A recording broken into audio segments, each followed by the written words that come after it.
Sure. Thanks, Elizabeth, and thanks, John, for having me. So because I'm presenting, I'm not going to be able to see questions or hands, so please feel free to interrupt me with any questions you have. I don't mind at all. So today I'll be talking about kind of how to properly measure your product, properly measure your users so that you can make the best decisions for your product, about what to improve in your product, what are the pain points, what are the opportunities that you want to improve overall. And one of the things that you'll see, I work at Microsoft, and I have to say up front that all the views and opinions expressed herein are my own and do not necessarily reflect the views and opinions of Microsoft. So getting the legal part out of the way. So a little bit of a background about myself. I'm Lebanese, so I had first my degree in what we call computer and communication engineering back in 2006 from Lebanon. And then after that, I came to Seattle to UW to do my PhD in computer science and engineering. And after that, I spent a few years doing that and then kind of moved to Microsoft and have been there ever since. So I'm currently a principal data science manager at Microsoft. All of my career at Microsoft has been really kind of around A/B experimentation and user measurement and user modeling in general. And particularly in the past 2 years, I've moved to the experimentation platform team, which is the platform that allows every product at Microsoft to test the changes that they want to introduce to the product before they ship them fully. So we work with a lot of products. So whether Office, Bing, Teams, Outlook, Edge, kind of pretty much any Microsoft product you can think of, we actually work with them and we allow them to test any change they want to make, measure the product correctly before they make any kind of big decision or any ship decision that would affect your population, all of the population of your users. And my connection here is really over the past couple years, I've been participating in the Seattle Angel Conference, and that's how I know John and Elizabeth. And it's been a really great learning experience. I have I'm a co-founder of a startup that happened in those years between my PhD and Microsoft. But it's really been great to see it also from the other side as an investor and learning from all the the community that we have that's built around SAC itself. So one of the kind of main principles that we operate based on in Microsoft, and I believe most of the big tech companies, is that while you can trust in whatever deity you want, but eventually everyone should bring data. Every decision should be made using the data that you have, particularly when you have the capability of actually collecting such data. And one of the best ways to decide or to leverage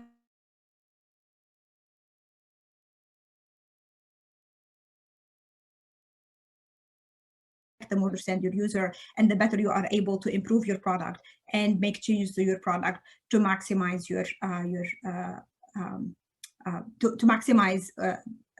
benefit that you're getting for your users overall.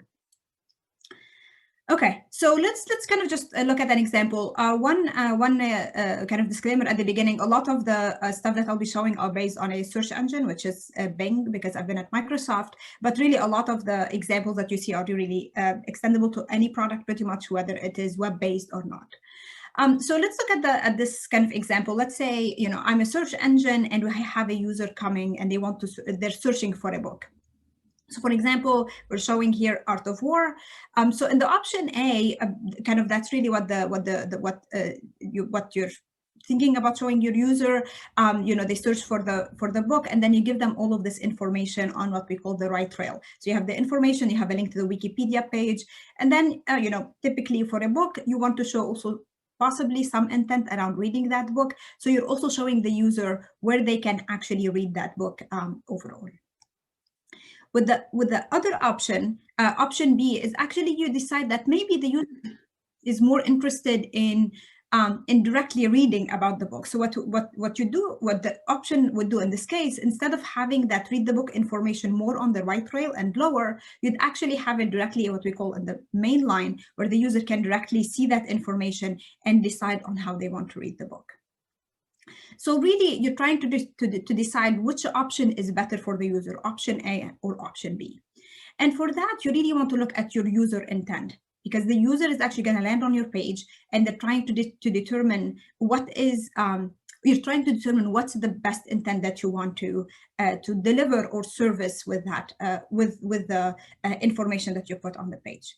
So the user here can have two intent, either reading the book, or the intent can be Wikipedia, which is reading about the book or learning more about the book. So let's see how each intent gets satisfied with each option that we have. So if your intent is to read the book, with option A, it'll take the user a longer time to actually read, to get to the information that they need to read the book, right? It's more on the right rail, it's lower on the page, so it takes longer time to get to that piece of information. While in option B, it's actually much quicker. It's right immediately in the field of vision of the user. They can immediately get to it, and it's much quicker to do that with option B. While if your intent is to actually, if the user's intent is to actually read about the book, so you want to go to the Wikipedia page, for example, it's much more quick with option A, because it is, again, where the users would see that first result. While for option B, simply because we're pushing it a bit lower on the page, it's actually going to take the user longer to get to it and satisfy that need to go to Wikipedia. So how are you actually going to decide between option A and option B? And that's really where kind of A/B testing is actually what helps you in this case. And I know that I think last week there was a kind of talk about A/B testing. So this is really just a quick reminder of what A/B testing is. So you're trying to determine which option is better for the user, option A or option B. So you take your user population, you divide it into two populations, what we call the control group, which will typically see the existing product. In this case, it would be option A, and the treatment group would see the existing product, but with only one feature change. So that would be option B in this case. You track them over a period of, and then you analyze your logs and your data in order to make a decision between which option is better for the user. And really, A/B test is one of the most the simplest controlled experiment, because what you're really trying to do is to keep the product exactly as it is for option B, with just that one change that you want to implement. So you're really controlling for everything else you have on the page by just introducing that one change, that one feature that you want to test. And it's really important here with A/B testing, that it's really important to run statistical tests to confirm differences are not due to chance, because that's really kind of one of the, I think, pitfalls, is that sometimes we have confirmation. So we have what we call confirmation bias. So you really like feature X and you really want it to be the best one. So sometimes you start slicing and dicing your data to reflect your bias. And that's why statistical tests will actually help you give you evidence whether what you're seeing is actually due to your feature or really completely due to chance. Okay, so this is kind of continues on what I was saying before, is that not only A/B testing allow you to kind of just control and test for one feature, it's really one of the best scientific ways, and even kind of the most rigorous scientific ways to prove causality. And this is really important because correlation is not causality. You want to say, my product improved because of feature X, because as I said, like, you always have that confirmation bias. If the metrics go up, this is really because of me, but if the metrics went down, oh, it's because of COVID. So A/B testing is really an essential step in all in measuring your product, to make sure that what you're measuring is actually due to the change that you introduced. So if we're kind of putting all these pieces together, so you have option A, you have option B, you implement them, you go and run your A/B test, you collect your logs, and then after you collect, for a search engine, you're kind of collecting these queries, the search terms that you have, how much time you spent, and kind of other signals that you can collect. And I'll be going through more of these examples a bit later on. But then eventually, once you have all of these logs, you want to do that comparison between treatment and control. And that's really where metrics and measurement comes in. So you have these different metrics that you're computing. You want to compute a value for option A, a value for option B. You kind of compute the difference between the two. You do a statistical test in order to tell whether the difference here is option A better or option B. And these metrics, these collections of metrics that you're computing, will help you determine kind of which user intent is more popular. Is the intent to read about the book? that's most popular, or is it the intent to read the book is more popular, and allows you eventually to kind of make that trade-off to know which options you want to go with. Okay, I'll pause a bit here. This is kind of the setup for what we're going to be doing next. We'll be digging deeper into how to actually compute these metrics, what are the pitfalls associated with them, kind of in details. Any questions? Cool. Okay, so I talk about kind of online metrics. So what is really an online metric? But before we do that, because we're talking about online services, I want to just kind of clarify some of the terms that I'll be using throughout this discussion. One of the first one is what we call a page view. And this is really applicable for any browser-based product. You have, the user either tries to visit, or maybe here in this case, they're putting a search term into the box. And a page view is really kind of the system response to a user input. You can have a search result page or kind of any page that is being returned by the service overall. And you can have multiple entry points. Here, this is just illustrating, you can reach Bing through bing.com or maybe the Windows search box. The other thing that we will be using is kind of a user action. So this is really kind of any instrumented user interaction you have in the system. It can be a click, it can be a hover, it can be a scroll, it can be a speech input, it can be any kind of interaction that you are instrumenting and logging and trying to kind of use in order to properly measure your product. The next one is, this is just one example actually of a click that we, in particular detail. So in this example, if you show the, if I'm searching for the Seattle Angel Conference, and then you click on the first result that you see, this will actually take you to what we call the landing page. So this is the web page of the Seattle Angel Conference. And one important component of a click in the online service space is what we call the click dwell time. And this really represents the time that the user spent on this landing page. And this is a strong indicator of how much the user liked the page or not. So if a user clicked onto the landing page and then they did not spend that much time there, they didn't kind of explore, or they didn't scroll or read, we kind of interpret that as this was not this page was not what the user was looking for. So this really is concept of a click dwell time, allow you to measure the time between the click and then when you see the user searching again, or when you see the user on your product again. And it's a very important, in the literature, it's a very important signal to determine how successful was that click, how relevant to the user was the landing page overall. The second concept, or the third concept, is what we call a session. So when a user is interacting with your product, you really want to have this concept of, all of these interactions fit together into one task or one specific goal that the user is going after. And that's really what the session reflects. It's like it's the user came and visited your product and interacted with the product, and then they left at some point. So you want to represent that task, that session that they have. So it's really a group of consecutive page views that reflect the same intent or a task that the user has. There are multiple definitions of sessions, and I don't want to go here too much into the detail, but one of the best definitions of session that's most robust is really when it looks at idle time between page views.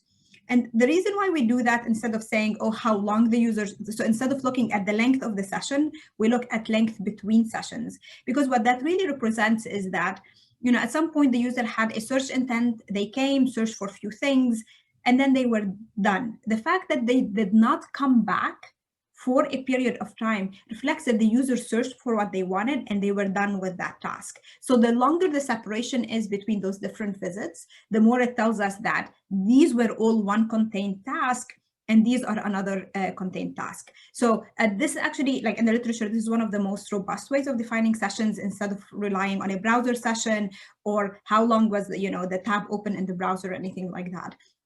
It's so that's what we tend to adopt pretty much for most products at Microsoft as well. Okay, so now that we have all of these different concepts, what does an online metrics mean? So what the online metric is, it's all of these signals that you collect from an A/B experiment or otherwise, the signal that you collect from your product. You kind of take all of these signals and you compute a numerical value so that you can compare it across treatment and control. And the component of a matrix are, you need a metric value so that you're computing both for treatment and control. Then you compute the difference that you have. So the delta is simply treatment minus control. The relative delta, or the relative change that you're observing, is treatment minus control over control. And then you do these hypothesis tests, the p-value, that will tell you, are the results that you're observing stat sig or not. And this is important in A/B experimentation to compute this p-value, as I said, to separate the noise from a true and genuine movement that's associated with the change you're testing.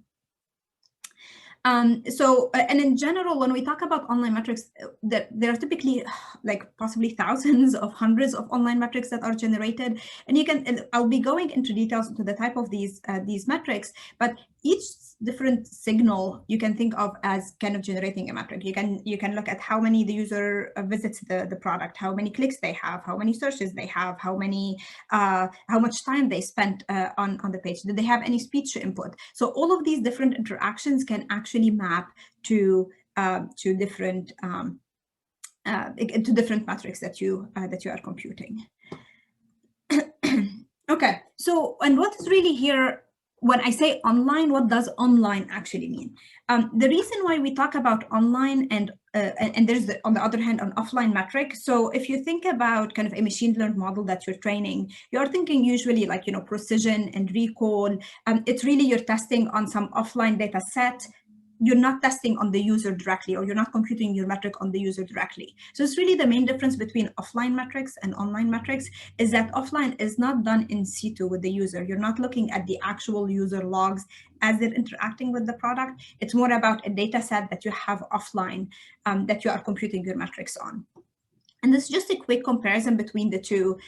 Offline metrics are, sometimes they're easier to control. You can look at them in more details, slice them a bit more.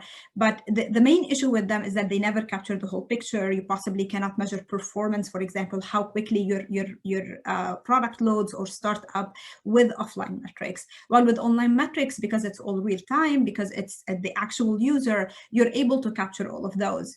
However, because you're not collecting direct feedback from the user, you have kind of really no ground truth in the sense, you're not always sure whether this metric is a good indication for that the user is satisfied or not. And that's really what the field of online metrics comes in, is like, how do you compute these metrics to approximate the satisfaction of the user with the product that you're offering them?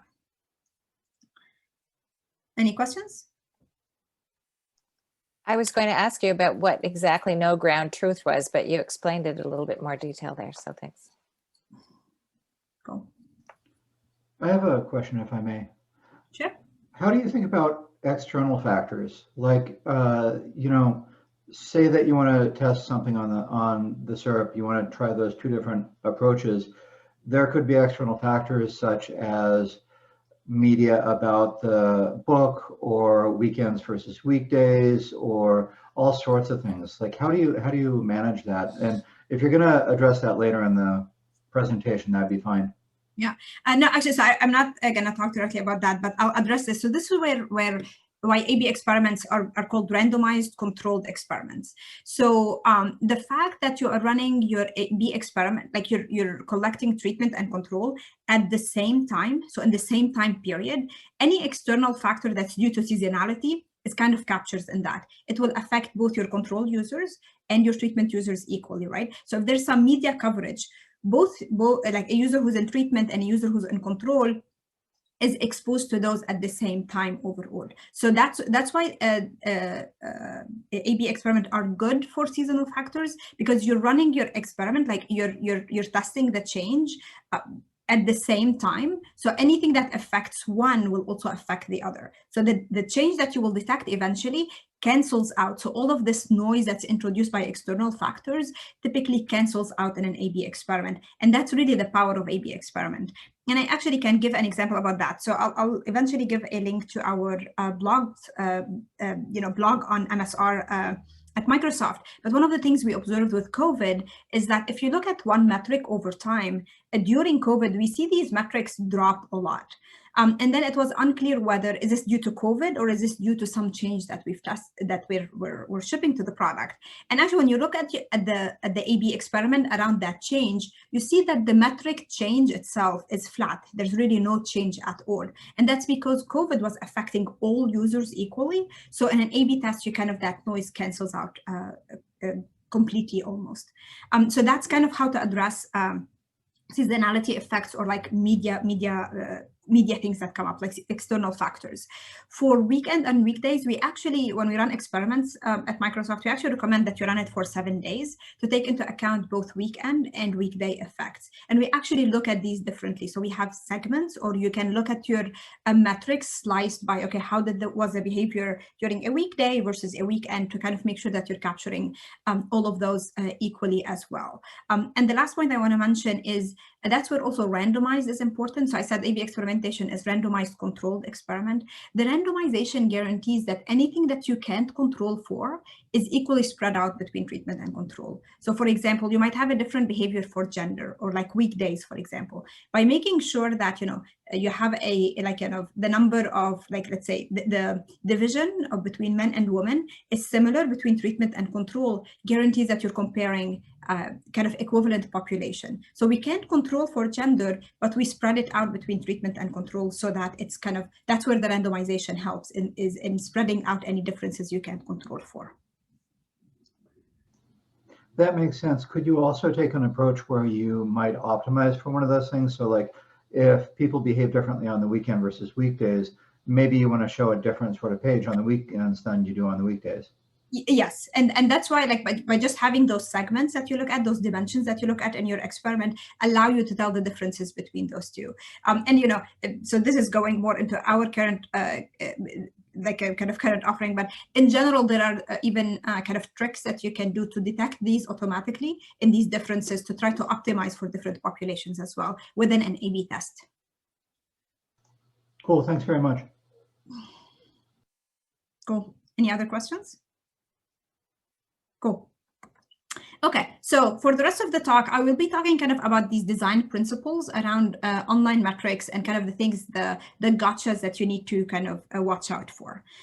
So let's get started with the scope of a metric. So let's look at this example where, you know, you have, again, you have this page and you're trying to change the treatment here is really simply trying to change, once you click on this result, where the page is. So everything still looks the same for the user between control and treatment, but the underlying link that you're going to is different. So think of this as, you know, maybe this is going to Amazon.com, but this is going to Amazon.com/account, right? So from the user perspective, it still looks the same, but where we're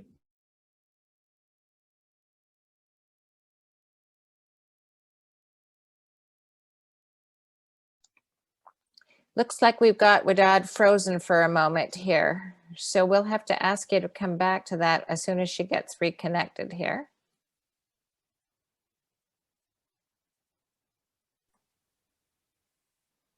Elizabeth, you're Wadad, you froze for I think only you, because I could see the others still moving okay. around. So can you come back about maybe 2 minutes and just start that again? Okay. Did you guys see the outline I talked about? Yes, yes. So okay. It was the next one after that. Okay, cool. So let's. So the first thing that we'll talk about is the scope of a metric and how to define it. So let's look at this example where, just confirming, you guys can still hear me, right? Good. Yes, okay. So this example is really when we're changing, the one change that we're introducing is the click destination itself. So between control and treatment, we're keeping the UX the same. We're not really changing much here, except once you click on result 2, where would you land? So we're changing kind of the landing page of this. And one of the examples I gave couple minutes before is like, you know, with URL 1, you might be going to Amazon.com, while with URL 2, maybe we take you directly to, you know, Amazon.com/account or something like that. So how can you tell the difference, or how can you tell whether treatment or control is better for your user? What kind of metric do we look at? So in this case, a reasonable metric scope, or what we would look at, is really just the result 2, right? Because that's the only thing that's changing. That's the only change we're introducing to the user. So looking at clicks for that particular result will tell me, is URL 1 better or is URL 2 better for the user? So I can look at the clicks, their behavior. Maybe if the clicks, if the click for on treatment did not have a long dwell time, maybe it's not as useful for the user. So the scope here can be contained because the change itself is contained to just one element on the page. Now, what if we make a bigger change overall? So the bigger change here would be, what if I flip some orders of some elements on the page between, I will change the order of results 2 and 3 and the order of 4 and 5. So in this case, I can no longer just look at individual results or clicks on individual results to see which one is better. I've actually fully changed the full, this full block that I'm looking at. So now my scope should be something like the whole result block region that I need to look at, because even including result 1, because the look of the page itself change, and that can actually affect how the user react to the page itself. Like, for example, if I'm searching for Amazon and somehow result 2 used to be Amazon.com account, and it's lower than some other result here, that result 3 does not relate to Amazon, it might actually affect the user perception of my results, or the user perception of what I'm showing, or what the search engine is, whether the search engine is understanding their intent or not. So really the scope now here is the whole results block, and looking at clicks and how the behavior of the user changed across the whole block altogether. Now, what if we do something else now, which is even more drastic? What if we introduce a completely new element to the page? If I just look at, for example, the Taskpane itself, and the clicks on the Taskpane, I'm really missing a lot of the changes that could happen on the page. And that's actually one of the kind of principles that we have in A/B metrics, which is click shifting. Typically, when you add a new element on the page, you rarely just make the user click more. All what you're doing is you're shifting the user's click from one place on the page to the other. So if you just look at the Taskpane, it might look like the user interacting with it more, but when you look on the page altogether, it'll actually be the case that sometimes you just shifted clicks around and not really increased user engagement overall. So in this case, the scope that you want to look at is the whole page altogether. So this really example is really to illustrate these metric scopes that we have and the hierarchy that we are dealing with. So you can different treatments can have some local effects versus global effects, and you really want to capture these effects across a set of metrics, or what we call a metric set. So a good metric system or a good metric set should have metrics at all of these scopes. And it's really a hierarchy. So when you look at feature-specific metrics, so for example, like the Taskpane, these metrics can be very sensitive. You can detect changes in them very quickly when you introduce a change. And then you start going up, right? So then you look at your page, like in the previous example. But then sometimes you want to look at the session level, because you might be doing more or less, and you might be affecting the user's behavior at subsequent pages as well. And then you want to look at the user metrics in general, something like session per user. Maybe you have introduced some change that increased the user's loyalty to the product. So now they're coming to the product and using it more. So while the hierarchy, the scope increases going up, the sensitivity itself decreases. These are metrics that are much harder to move as you go up, or detect changes in them, but they actually have higher scope overall. So I think I've seen a question pop up, but I'm not sure from who. Anyone? Okay. Sorry, the question was not related to your topic, so. Okay, no worries. Okay, so this is really the metric scopes that you want to think about. Let's move on to the type of signals that you want to use when you're defining your metrics. So let's look at this example. So this is actually one example that we've seen at Bing from a few years ago. So if the user searches for ebook, typically you would interpret this as being, you're looking for an electronic book.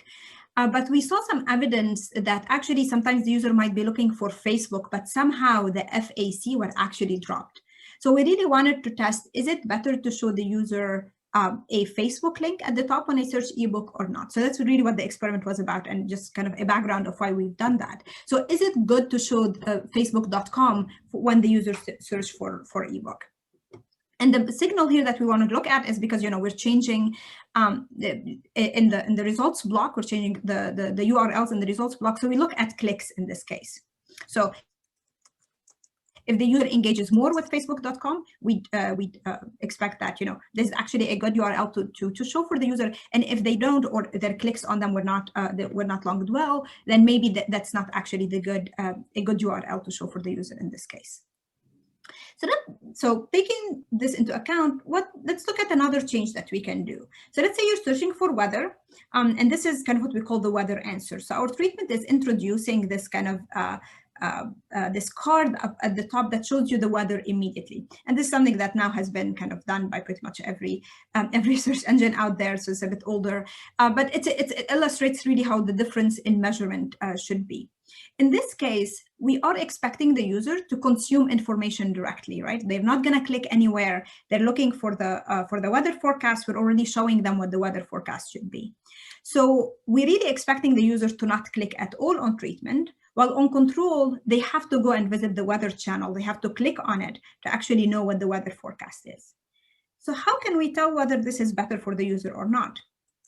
If we don't look at clicks, so here on control, we expect clicks. On treatment, we expect no clicks. So maybe we can say,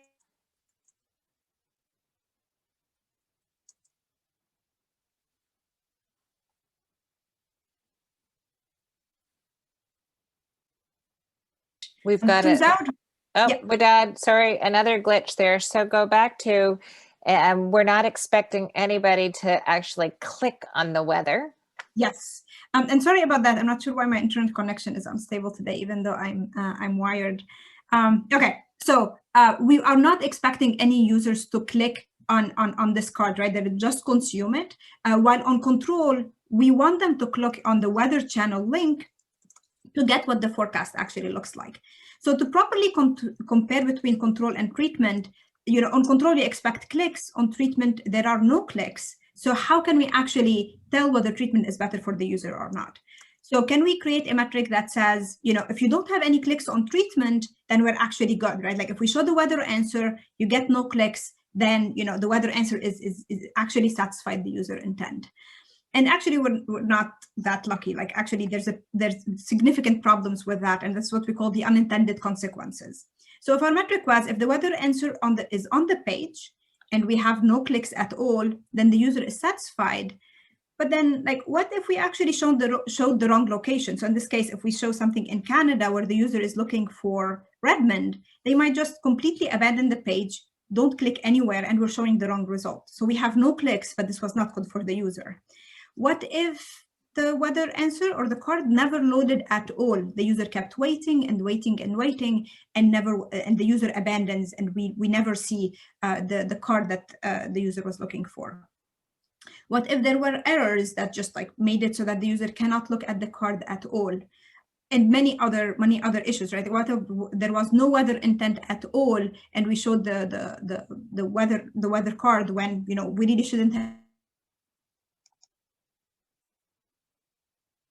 showed this, and the user got on the weather answer being on the page, it can actually lead us to the wrong decision.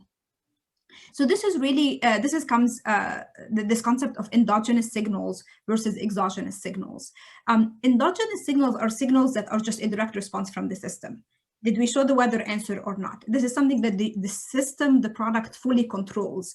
And A/B metrics that kind of make shift decisions based on those can actually lead you to the wrong direction because they're gameable. Because I can choose to, as in the product or the engineer, I can choose to put the weather answer anytime I want, anywhere I want. And now I'm just responding to my own decision. I'm just measuring my own decision, not whether the user liked it or not.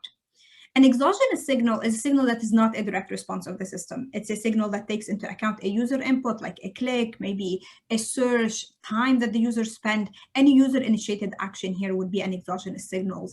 And you really need an exogenous signal in any metric that you're trying to decide, is this good for the user or not? So you want the user input here in order to determine whether this is a good thing for the change that you're introducing is helping the user or not. Any questions? And this is also verifying that you guys still can hear me. We're doing well, and I just admitted somebody, so if you heard a click, that was it. So, cool. Okay. So the last couple kind of design principles go around really how to define the metric itself, and kind of how different variations on it can also, like, kind of the tips that you want to do and the gotchas that you can have with defining multiple versions of a metric. So going back to what we can introduce to Bing. So in this case, our treatment, or the treatment, is introducing what we call the carousel. So for example, if you search for Morgan Freeman movies, we kind of show you this carousel of all of the movies of Morgan Freeman, and then you can click on one of them, and that will create a new search for you. So a new page on the same product on Bing that's just focused on that specific movie. So it's more information about that movie. Now they kind of were maybe some Rotten Tomatoes links and so on that are specific to that movie of Morgan Freeman. And in order to determine whether this was good for the user or not, we wanted to measure the effect on clicks, because, you know, on search engines and web-based products, this is kind of clicks are one of the strongest signals. But also another metric that we usually look at is time to click. So which means how long did it take the user after they landed on my page to do an action, typically a click, because that reflects how much effort the user has to put in to you know, get to the information that they're looking for. So how can we define trustworthy metrics and sensitive metrics to measure the effect on both of these factors? So let's look at measuring clicks first. So it's just a reminder of kind of how we actually look at the user timeline on a search engine. You know, you have sessions, you have page views, and we're trying to now compute the metric clicks per page per user. So when we actually computed this metric for the experiment that we ran, we actually saw that the user is actually clicking less. So what we did here is we kind of counted the number of clicks and the number of pages for each user, computed the average, and then average across all the users. So we saw a drop, which was actually kind of like a bit of a conundrum, like why would the users click less on such a feature? But then when we looked at clicks per session per user, so instead of averaging per page first for each one of the searches that the user have, we immediately average across the session. And what we actually saw that, wait, you know, users are clicking more in the session. Like this is, you know, these two metrics are moving in opposite directions and they're meant to measure the same thing. And now when I look at clicks per user, which is just in general, how many clicks the user clicked throughout the experiments, we actually saw no movement at all. So the p-value was really high, meaning the movement in the metric was not static. So this was all noise. So how does this make sense? How can, you know, different metrics tell me different things about my about the behavior of the user? And actually the confounding factor here, or the external factor here, is really what the denominators are. So if I look at clicks per page, the denominator in this average, in this rate, is really pages per user. And we actually see in this experiment that the user have much more searches. And that makes sense, right? Because when the user sees the carousel and they click on items, it automatically creates a new search for the user. So my treatment by design increases the number of pages for the user. And because now I have more pages, and the, you know, pages are a denominator for this metric, you're increasing your metric, it's possible that your rate overall will decrease. So this metrics, clicks per page per user, is misleading because I have more pages overall.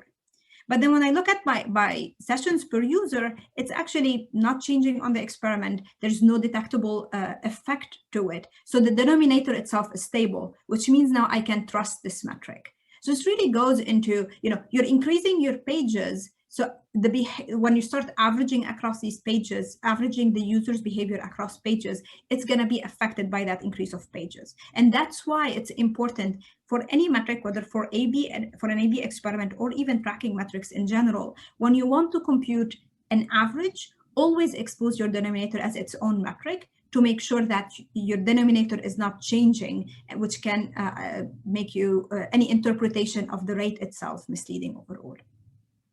And our users are typically always stable in an experiment. So this is a stable metric. But then here you can also see again the scope that I talked about. So the scope is increasing going down, but then the sensitivity is decreasing going down. Like the metrics with a smaller scope, because it looks at a page, is much more sensitive than one that just looks at the user overall. So this is really again a trade-off between sensitivity and scope that we've seen before. Any questions? Time. Okay. And then, so moving on to the next kind of signal that we wanted to measure, it was measuring time to first click. So this is really the time it took the user from, landing on the product until they clicked on the first item that they wanted to click on. So when we computed that metric on our experiment, we found that there was no movement there at all. So it was flat, the p-value was high, and there was no movement in the metric. But we expected that, this will actually cause some change in the user behavior. So what we did is we plotted the distribution of our time. How long does it take a user? What's the time to first click for our users overall? And as you can see, so this is in seconds.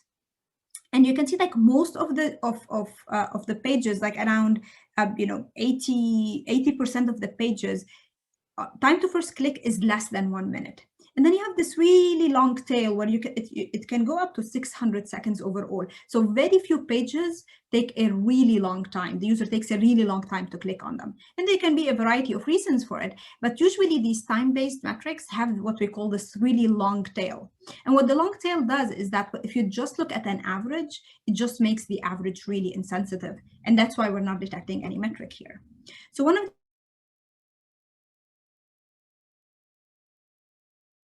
that we did is we call capping the metric. So I'm just going to snap it to the minimum, which is 300 seconds, or the minimum of 60 seconds. So this is the concept of capping, which is saying I'm going to kind of take all of these long tail and just snap it back to 60 seconds.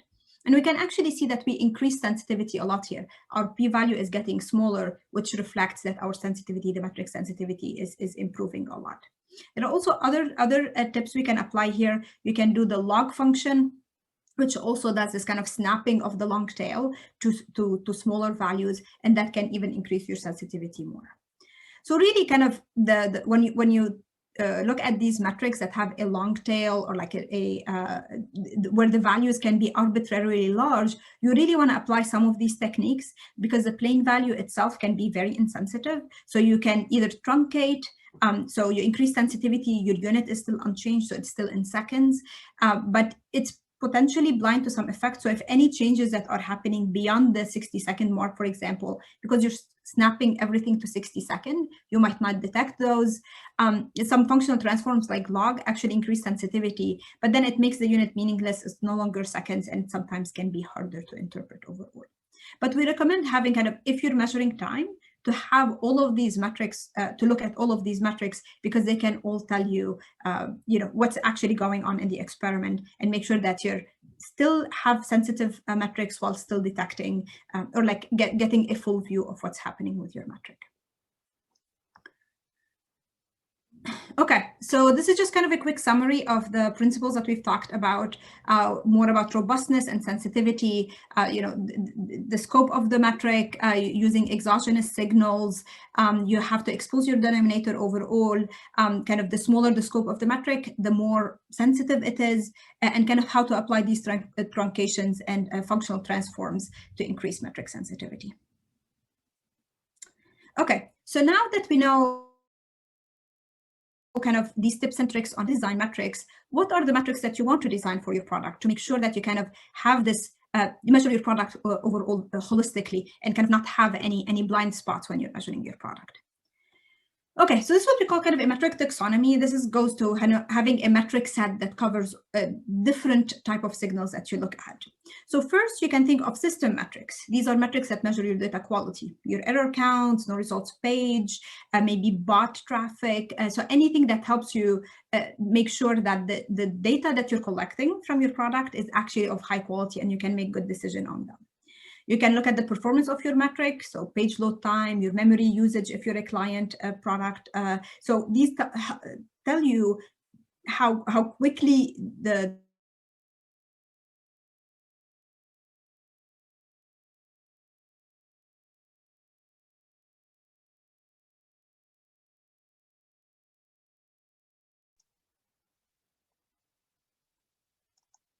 show or something on the page. I think we better rewind there. So you said this can tell you how quickly. Yeah. So this is with the performance. This measures kind of the performance of your product overall. So how quickly is the page loading for your product? Is it using a lot of memory on the device of the user or not? So it's really a lot about the health of your product.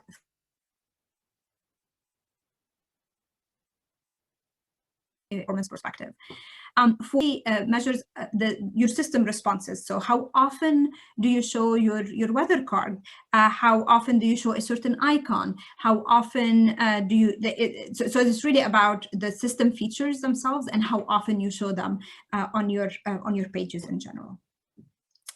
The next type of metrics is what we call user metrics. And this is where we really go into these kind of exogenous signals that I talked about. It measures directly user behavior on the product. So these can be, engagement metrics. I'm sure many people are familiar with PCR and CTR, click-through rates, number of pages per user. And these kind of measure how often or how well the user is engaging with your product.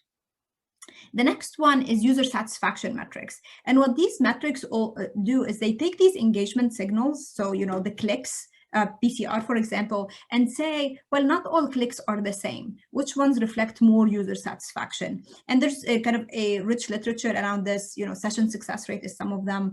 There's this concept of user utility that tries to measure how much utility does the user get from your product. Retention metrics also fall under user metrics. So this is really, how often does your user visits your product? 1 week retention, you can measure session count, so session per UU or session per user, for example. So these are metrics that are really focused on the user behavior and how often does the user come back to visit your product. And then the higher level of those is what we call business metrics. So this is really around revenue metrics, your ad revenue, purchases, subscription. These are metrics that kind of are more related to the business of your product. There's also user growth metrics that fall here. So daily active users, monthly active users. And once you kind of have this kind of metric taxonomy, you're really measuring all aspects of your product. You're measuring the health of your product, which is the system metrics. You're measuring your user engagement with the product, but you're measuring your business as well. How well are you doing from a business perspective?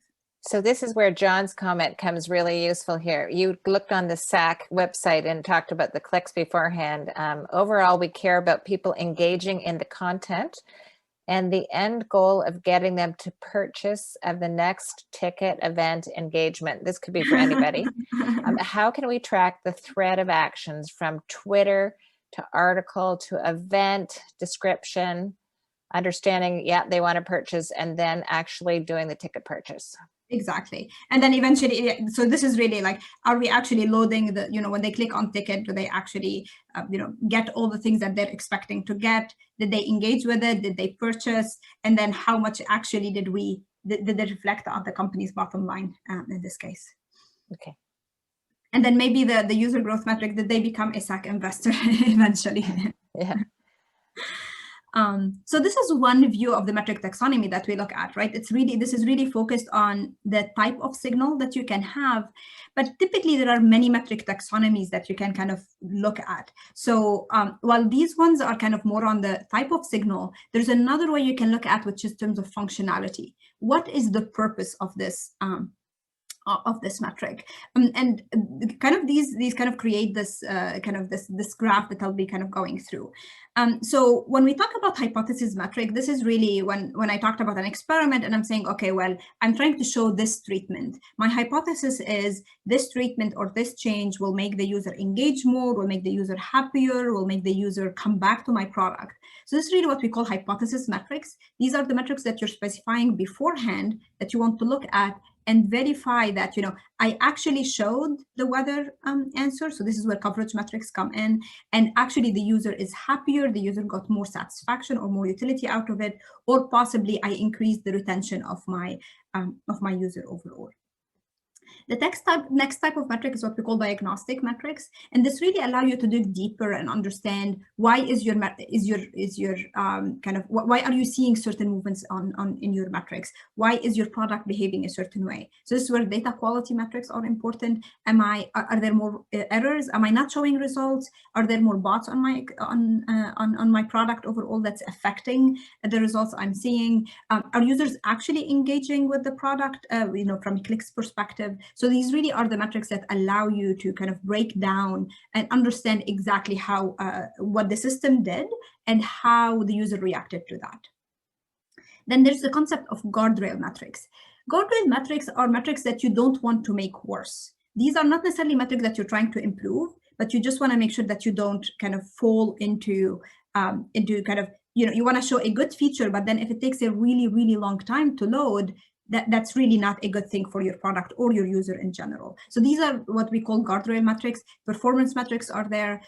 Coverage metrics are there. You also want to make sure you're not, like, for example, showing more features than showing features when you should not be showing them. And here, as you notice, like, I put revenue metrics under guardrail metrics, and I'll come back to that. And this really depends on what the team is trying to optimize for, right? Like, if I'm trying to give the user the best experience, so going back into a search engine, I can remove all ads, and our users will be super happy, right? Like, because typically users hate ads, but then I will not make any money. So I really want to improve the user experience, but one of my guardrails I always look at is revenue to make sure I'm not regressing it too much. And then the last one, which is kind of the king of them all, is what we call the overall evaluation criteria. This really should be the guiding North Star of your product. How are you actually improving the user experience? So this is the overall criteria that you use to decide, am I making this change or not? Is my user happy or not? Am I increasing retention or not? Am I growing my users overall? Is DAU over MAU higher than it should be? And this is the concept of overall evaluation criteria that you should always be looking at before making a decision. And this kind of summarizes everything that you're looking at in your product to say, yes, let's go and do this. And this is really where the trade-off between guardrail and overall evaluation criteria happens. So if you're optimizing for user satisfaction, then your revenue metrics, it will be your guardrail. But if you're the ads team, your job is to make more money. So your overall evaluation criteria at this point is your revenue metric, and your guardrail is user satisfaction. You want to generate more money, but you'd hurt the user experience, is because these can be different for each type of product, but even for each team within the product, because what you're optimizing for can be actually different. So kind of this is really what I want to kind of end with. Like, this is really the metrics, all the metrics that you would need to measure a product, and they kind of cover these different functionalities, the different signals that you have overall. So I'll stop here. So as I mentioned, my LinkedIn, I put it in the chat. I'll also put our link to the some of the blogs that I've written around kind of metric design in general. There are also a few papers that are available publicly that I can share as well. So I'll pause here, and if you have questions, happy to take those. Thanks, Wadad, for that really great synthesis. It's always interesting to see whether or not when you start clicking on something else, you're cannibalizing other activities. Tom, you had a question, a comment, and I'd really like to open it up for you to ask or comment directly. Would you mind? Yeah, so Wadad, thank you immensely for the really robust presentation. And for those fellow founders out there, I just want to emphasize the telemetry data, regardless you call it telemetry data, user data, etc. The sooner you collect it, the sooner you can use it later, with parentheses, being very mindful of privacy and compliance guidelines, because what you don't want to do is get yourself in the trouble with GDPR and other in terms of collecting data that you shouldn't have, and then have somebody say, well, forget me. Well, I didn't know I remembered you. But where I'm going is, even if you can't use the data, start capturing it. So when your data scientists ask for it later, you have a good 3, 6, 9, 12 months of it pre-collected versus having to wait forward the 3 to 12 months to collect it to take action on it. So again, to reiterate, collect it as soon as you can, even if you can't take action on it yet. I can't emphasize that enough. Otherwise, you wish you had it and you don't, and that's horrendous. Would you agree with Don? Oh, 100%. I mean, I am like, I think people fall under this where like, data seems to be, oh, like it's a secondary thing. I don't really need it. I know what my user wants. I talk to a couple users, and this always lead to you optimizing towards very specific, maybe set of users who either were too loud to complain or were too happy about your product. So even if you have methods of getting user feedback, data is really what actually tells you what's actually going on across the whole population. And collecting it early, checking for its quality is also very important. And it's a definitely worthwhile investment to do from the beginning. And the thing is, it's easy right now. There are a lot of available tools that you can use for that. If you use, any of the Azure, they already have, good telemetry collection of your product, and you should definitely leverage that. And think holistically. Don't just think of web clicks, think of logins, think of bad passwords, think of times inside your application of, are they going through your navigation in a meaningful way? Are they going to your navigation getting stuck and going, they're sitting there for 30 seconds before they click file or menu. The data is so invaluable if you look at it both from a marketing perspective and a product feature set perspective. And again, to reiterate, get the data, get the data, get the data, but also asterisks, do not be ignorant around the compliance and the rules and regulations around it, because it'll cost you more in hindsight if you're not mindful of what you did with it that you shouldn't have. I'm not going to name companies, but we all know those companies that we are not happy with right now because they didn't ask us for our data, and they're not complaining because they have it. And there are tools right now, right? Like you can already collect, like, anonymizing, like hashing these, like there's a lot of tools that now allows you to kind of make sure your data as anonymized as possible without breaching anyone's privacy. Yeah, I mean, just to this topic, I mean, I'm working on a project that uses third-party tooltips. We're launching a new platform, and it just, everything you're saying about Tom, I mean, we're measuring even the sessions. I think it's, you pointed out some really good stuff about like how to measure the time between the sessions, because we haven't really looked at that in a sense. But some of the use case that we're looking at, which there's about, I would say probably about 13 people that we're testing on for the initial rollout, and our pilot's coming up here in 3 different phases. But it is very interesting because, I mean, you really touched on everything that this platform that we're using does, and it really validates how important it is. So it's, I mean, one of the things that we probably in the past, one of the biggest mistake is just not being able to measure that stuff on, the versions that are coming out. So I would definitely emphasize, hey, spend, if you got the time and the money, I mean, that's always a factor, right? Definitely need to reach out to third-party tools to do that best fits your business. And it's so far it's working well for us, and we've gone all in with it. Signed a 3-year contract with this platform, and we're committed, and we're really digging in. And I think it just validates everything you're talking about, which is very, very good to see. So. And the other side of this, not to go dark, but remember, the same telemetry data allows you to do fraud detection, make sure, is it really a human being versus a robot? Should you be putting up guardrails around, hey, somebody's went through a session in like half a millisecond. That's not humanly possible. Is that permissible? Should we start putting in roadblocks or deterrents to slow them down and make sure it's not just a robot clicking through our site, authenticating into our systems? And again, back to, putting on your security hat, intrusion detection, intrusion prevention. The data is invaluable for everybody, the marketers, the security folks, your finance folks. So don't just look at data as just for a set of your organization. The data is used by the entire organization. That's why I say collect all of it within parentheses, compliance and rules and regulations, because you never know where you're going to need it.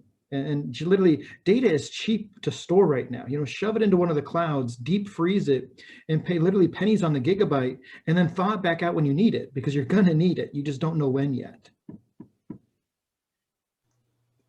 I mean, I'd like to ask Vidal a question. What are your thoughts on combining, metrics with actually talking to users? Because both of them are super useful. And I mean, there's all this discussion about like, anonymizing data and stuff like that. But at the end of the day, I mean, I would also love to like reach out to a customer and say, why did you do that? Definitely. And I think particularly there are sometimes some more complex products, in the sense that user intent might not be as easy to get, or even you're early in your understanding users journey, and really, talking to your user directly is important. And I definitely encourage you to do that. The one thing I would say, complement it with looking, like once they tell you, okay, well, I'm having a problem, I don't know, training a model, for example, let's say we're talking about something in a machine learning product.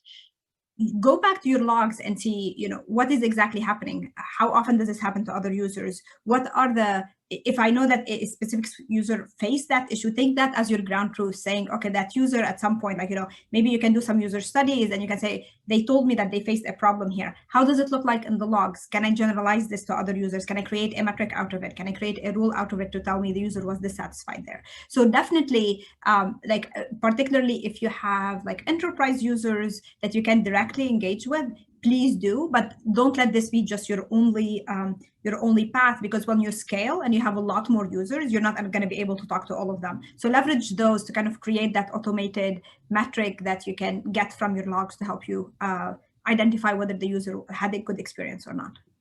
Yeah, and to complement where I think you're going, Steve, look into a book called Rocket Surgery Made Easy by Steve Krug. It's all around how to do user experience studies, focus groups on a shoestring budget, because the data is great, but you do need human interaction to say, hey, user that's actually using it, did we capture your intent, not just a bunch of data that implies.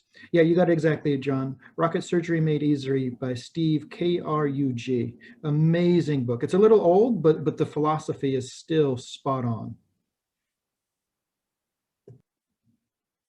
Because remember, and again, hopefully Wadad will agree, it's really easy to make the data say things you want it to that it didn't, by interpreting it how you want it to be interpreted. And that's where you got to kind of mix the raw with the context. Because remember, data is ones and zeros. Information is data with context. And then you continue up the value train in terms of knowledge and wisdom eventually as it becomes part of the culture and everywhere read. But do not confuse data with information. Remember, data, it's just however you wanted it to be. Information, it's proven that this actually has a meaningful value as interpreted, and it's not me building a graph that's completely garbage. Would you agree with Wadad? Yeah, and I mean, I think there's a saying that if you torture data enough, it'll tell you whatever you need it to. So kind of you can always slice and dice your data. It's like, oh, no, this data doesn't, those users are not important. These are my most important users, right? So it's like, you definitely want to have this like big skepticism hat that you have, like call bullshit on everything. If something is unexpected or something is surprisingly good, it's probably wrong.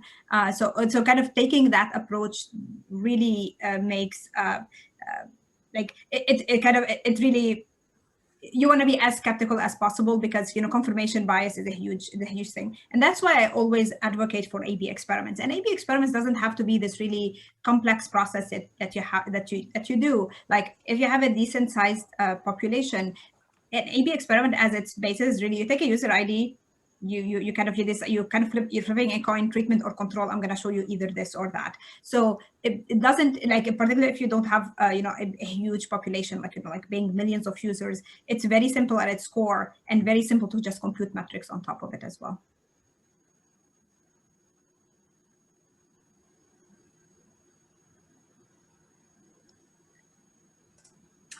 I had a question for Wadad. In some of the examples you gave, they were kind of focused on web pages and websites and things that humans interact with. I'm wondering if you have a different approach, or maybe a slightly tweak to your framework when thinking about APIs, like when machine-to-machine interactions versus human-to-machine interactions.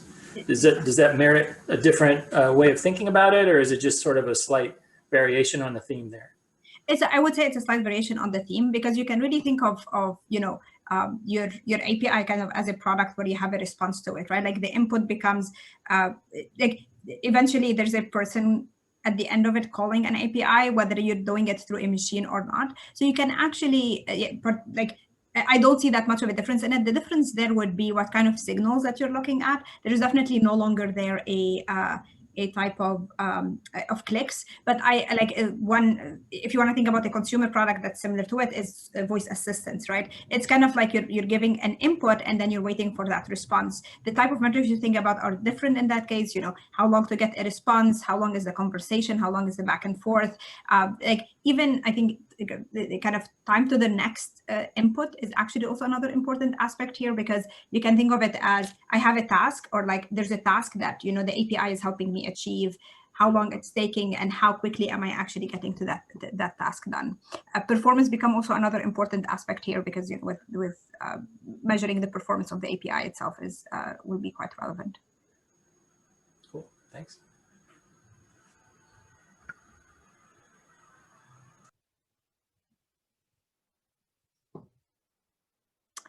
How would I change things if I were measuring a chatbot? So this goes a bit into, I don't know, John, is this a comment or a question? So we've actually kind of done that. So I've done some work for Assistant for the Cortana, and it's really there about kind of the length of that conversation. One thing I want to talk about when you're measuring your product as well is if you notice in my taxonomy, I had retention and user satisfaction, and which one you focus on, it really depends on your product, in the sense that if your user is kind of an enterprise user that's already married to that product, they can't really get out of it, right? Like if Microsoft forces me to use Teams, retention is high. I have no option but to use retention, right? But to use Teams, right? So in this case, it's kind of like, that's like for Teams, looking at retention is not very useful. Well, for maybe Cortana, I can just not use it at all. So that's really where retention and how you come back with how many diversity of skills that you talk to a chatbot, diversity of questions you're asking for, is very important in this case. Similar with Bing, like you can always switch to Google. So which metric you focus on, whether it's retention versus user satisfaction, and it really goes here, is like how easily it is for your users to switch to a different product, switch to a different competitor, or are they married to you, particularly in an enterprise setting, because there's really no way around it. But just going back to the chatbot AI, one thing I want to mention is that people look at a lot. It's like, oh, I'm going to do sentiment analysis on the text that a user is inputting, and well, that's actually can be very helpful. One important thing to think about in terms of a metric is that the metric has to be very simple, because if the metric starts moving and you don't know why, it's useless. So if I start using these deep learning models to do sentiment analysis, because the word, I don't know, there's a nuance between, I don't know, like some two words in English that can't come up to mind. It's like maybe the difference between the sentiment analysis is so small that a deep learning model might detect, but from a metric perspective, it's not really that.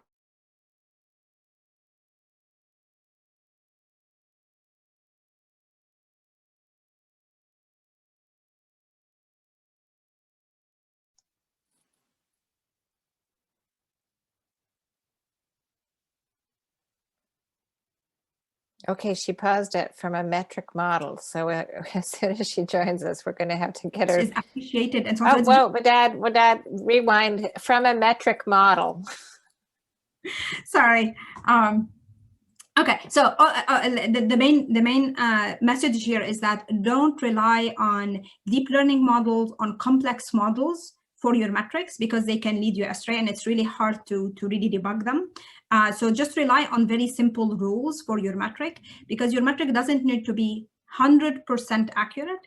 It needs to point in the right direction. So as long as you're able to detect enough of those positive instances, it's enough for you. It doesn't have to detect all of them. So particularly with chatbots, because people want to interpret speech, and there are so many different speech models here, I would strongly recommend against using deep complex models for detecting like sentiment analysis or user happiness with those.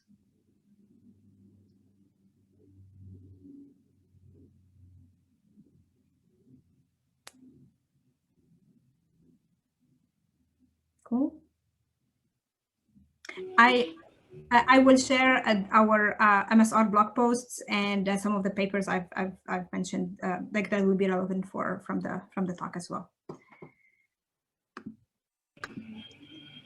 Cool. Thank you so very much, Elizabeth. Keep going. Are there other questions that we might have? I see Eric's given us the reference to how to lie with statistics, and I actually just said, oh, I've got that on my shelf over here. We've got a little epidemiology going on in this household, and so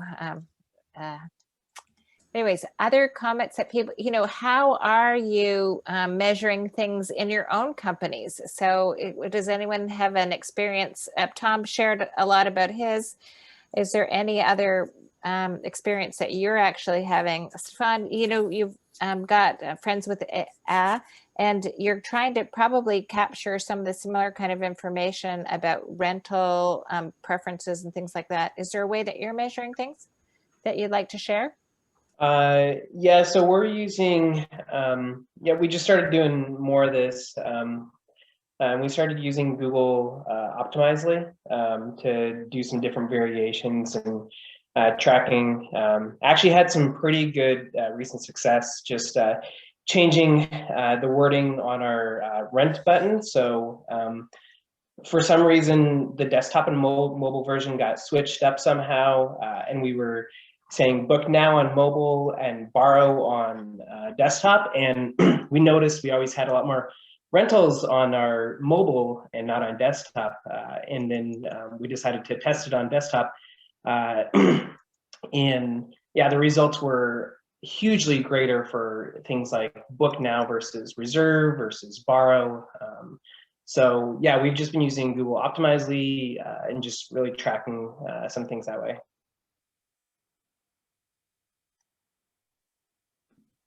Yeah, there are a couple available third-party tools to do A/B testing. Optimizely is one of them. I think Launch Darkly is one of them. There is a Click Through with O, another one of them. So on May 20th, we will have Anil coming back, and we'll dive deeper into the Google Analytics and how to do that better in gory detail. So we're going to do 2 more steps deeper in this question of measuring over the next 2 months.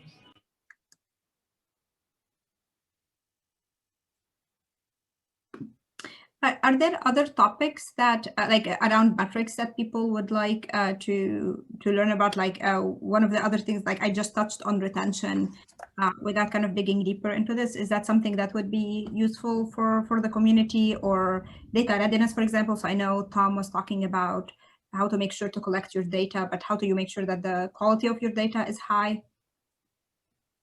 Yeah, we're struggling in general with the question as a community. Our founders are struggling with the question of how to tune their processes so that they get better and better.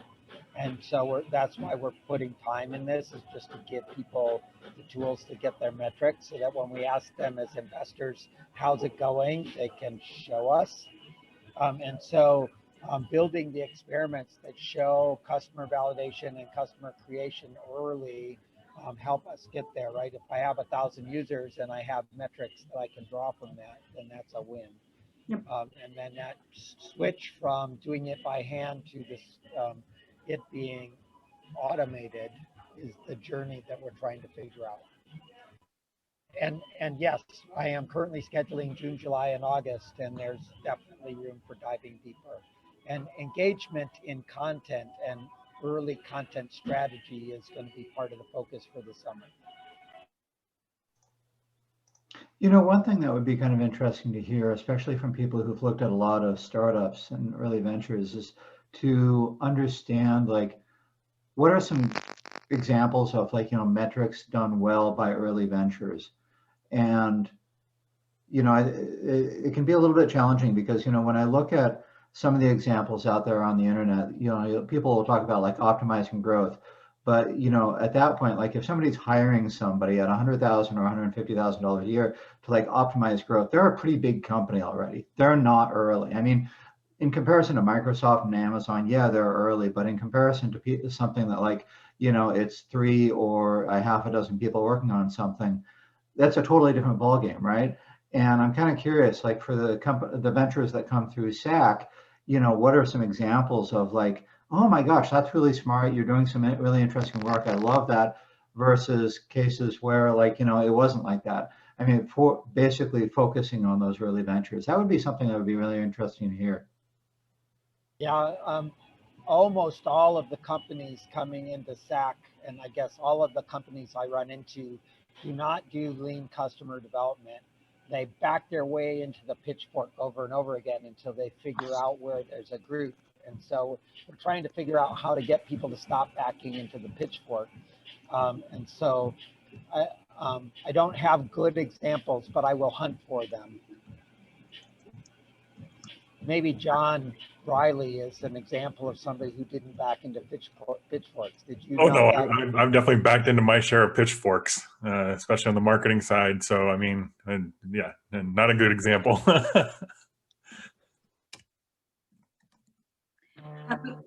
To Stuart's point, I think one of the one of the metrics that you really like, some of the metrics that you really wanna look at. So in my metric taxonomy, and I'm happy to share the deck for people if they want to. It's kind of sanitized, so I can share that if you want to reach out. But this kind of metric taxonomy, it really kind of covers a lot of what your metric, whether you're early stage or even later stage, right? So DAO, MAO, how do you define active? Like defining what activity is, defining your funnel. Having a user funnel, I think, is one of the least shown thing, and you really need to have a user funnel on how your users are progressing. This will allow you to measure retention, understand what activating a user is, identify what retaining a user is. Particularly if you have a product that's kind of client, like any app or something like that, performance is very important as well.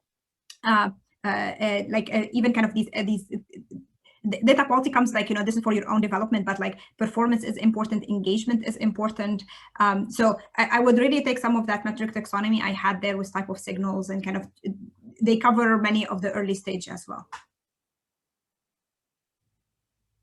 Wadad, can you offer a suggestion about dealing with cohort-based retention tracking once one or more of the cohort periods has passed?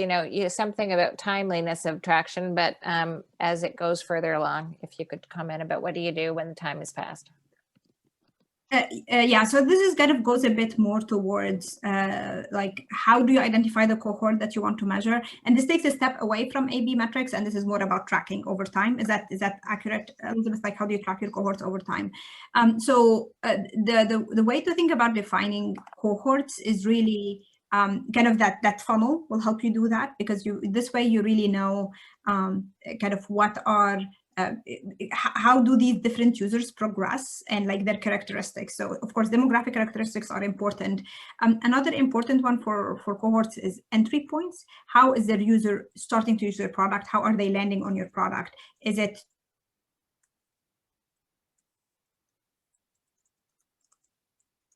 store? Is it through so depending important cohort that people don't or like not as much, I think people see.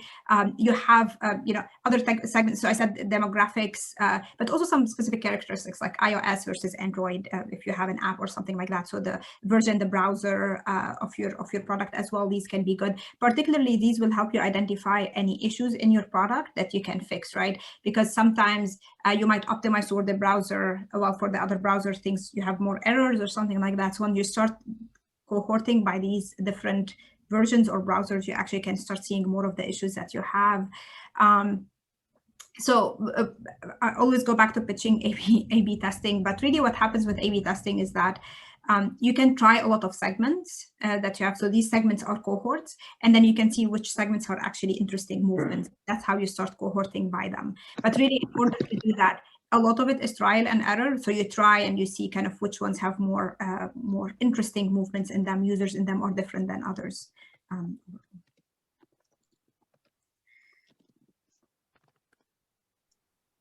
So we've asked Austin to jump in if he's got any more clarity on that question. Hopefully it's answered.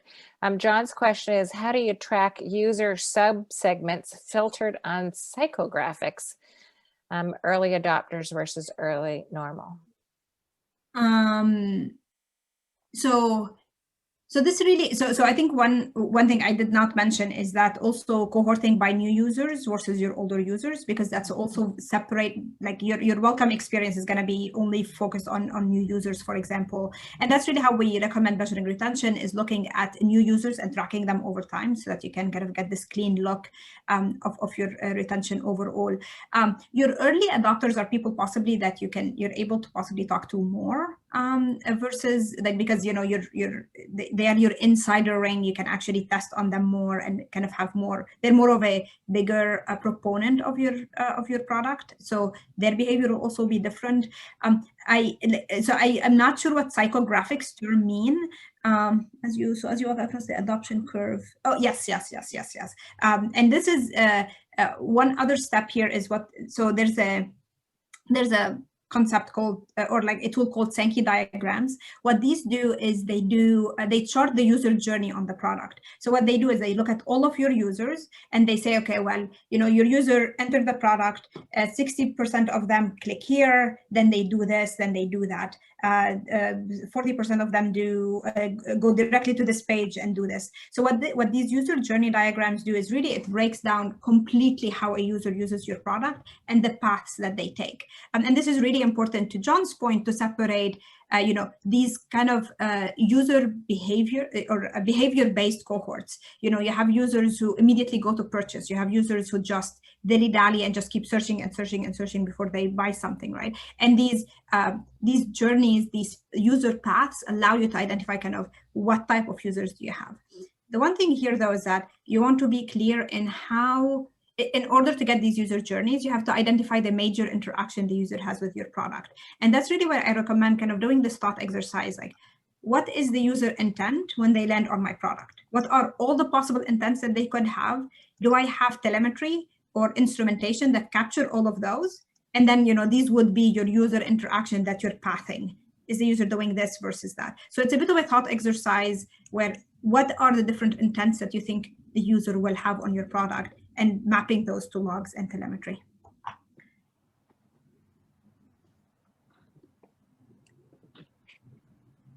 Oh, Stephen is asking, how do you A/B test when you have no traffic to test? This is kind of also an academic exercise. This is all about kind of power. So when I talked about statistical tests, in order to be able to properly have, proper statistical, like to test, to have a statistically significant result, there's this concept of a power of an experiment, which is the ability of an experiment to detect a change when there is actually one. But one thing to keep in mind is that power is very different for different metrics. So in the talk, I talked a lot about, different metrics have different sensitivities.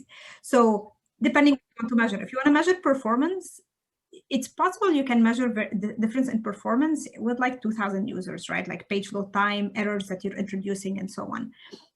And it also goes back to how large you are trying to, how large the change is itself. Like if I expect the page load time to regress by a second, that's really large, and you should be able to measure it with a very small set of users. So if you have very, very few users, and to the point where you can look at each user individually, don't A/B test. Just look at your users individually, see what they're doing. Are they facing any problems? But I would say with 1,000 users and up, there are certain metrics, particularly like performance metrics, data quality metrics, that you can actually measure there. So what do you mean when you say you can look at them like each one individually, like by using like tools like Hotjar, like emailing them? So definitely emailing them, talking to them, but also look at their logs. So whatever you use to collect your data, like I'm more familiar with Azure services, like, for example, you can do App Insights. So App Insights kind of collects your logs. I think App Insights is the third-party facing name. So you kind of collect your logs there, and then you can compute metrics on top of it. So you can just go and look at your user logs directly, right? Like extract, look at a whole week or a whole month, look at all the logs for the user. And I definitely recommend everyone do that when they're collecting data, because you realize sometimes that a lot of the events that you send as you're logging are not as meaningful. The names of the event don't make a lot of sense. You're not logging errors. And these are essential for you to do any metric computation, whether for A/B testing or not, whether you're tracking your user over time or not. So just extract the logs for a user and just track them. What are they trying to do? and try to see how you can map it to the different stages of your product, of the path that you think the user will follow in your product. Okay, cool. Thank you. Wadad, I'm going to direct you to Eva's comment. Filtering for subgroups. If you filter to subgroups, do you not need to use other statistics, as you mentioned, based on random samples? If I understand correctly, you're asking here kind of like if you segment by different users, like, if you look at different browsers or different versions or something like that. It depends really on the number of users that you have. Typically, the standard statistical test that we use is just like the t-test. Typically, if you have 30 data points and up, the limits and the statistics all work out. Kind of the central limit theorem would kick in, and you can just apply one statistical test. I think the thing you're mentioning is what I mentioned before. If you keep torturing data, it will tell you what you want. So this is this concept of multi-hypothesis testing. So if you if you test 20 hypotheses on the same data set, something will turn stat sig just due to chance, because when we talk about p-value, people have this alpha, which is the threshold of what your stat sig level. So typically it's 5%. So even if you run 20 tests, so one of them will return stat sig simply because due to chance, right? Because your threshold is 5%. So there are ways of correcting for these. The Benferroni correction is one of them. So there are a few ways of correcting for these when you start slicing and dicing your data more. Is that the question, Eva, you had? Yeah, I think it goes in that direction. I was just wondering, going back in my PhD, we had some kind of treatment on the treatment models too, but that was like years ago. And I remember that we at one point, controlled for endogeneity to make sure that the factors determining the selection into subgroups are not also determining the result or the test result. And I was, when you mentioned that you were always drawing, or that you categorize them into, that you randomly select them into control and treatment group, and you were very strong on that actually, and I think that's right. But then if you go to pre-filter your data and you run the tests only on the subgroups, then I know your results should change. No? Yes, and that's why we always recommend that you don't apply. So the main I think differentiation here is that any filter you apply, is it related to the change that you're making or not, right? So if you go back to this example of like the carousel, and you have clicks, if people click on it and they get a new search. Let's say I start applying the filter of like users who have at least 10 searches, right? There's going to be a lot more of those in treatment than in control, because my treatment encourages people to click more, right? So the filter condition that you're using in this case is actually related to the change you're testing, which makes it not trustworthy. Any filter you want to do needs to be independent of the treatment, which can be browser, because I divide users equally likely between the browsers, so it should all be equivalent. So this is what I call static versus dynamic filtering. So static is something that's completely independent of your experiment, of your treatment, while dynamic is something that can be affected by your treatment. And this usually goes to user behavior, like your click behavior, your search behavior, your visits behavior, and that can be impacted by treatment, which makes them less trustworthy.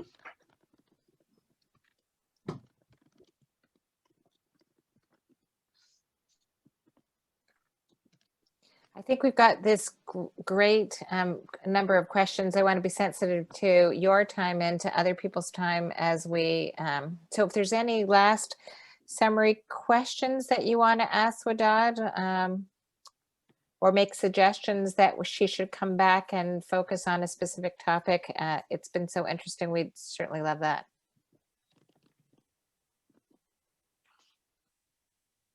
Then what I would say is that we're going to regroup next week. And John, if you can unmic yourself just quickly to say who's our next speaker.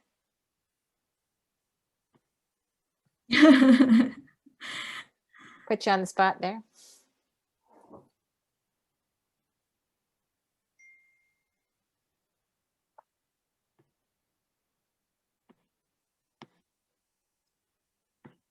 Well, tell you what, we'll go back to Meetup. So next week, we're going to talk about who influences health solution adoption. And we're going to dive into the process of doing that engagement. So I actually should have known that because I'm arranging that speaker. All of a sudden, we're at the end of April and into May. I apologize. So come back and, this is the first of some of our workshops on health education, but influencing adoption works across many industries. So I think that Julie Panic Anderson will actually have some great feedback. So come join us next week. And then next week after that, we'll pick back up on the data analysis and assessing your customers in terms of experimentation. So thanks again for the time today.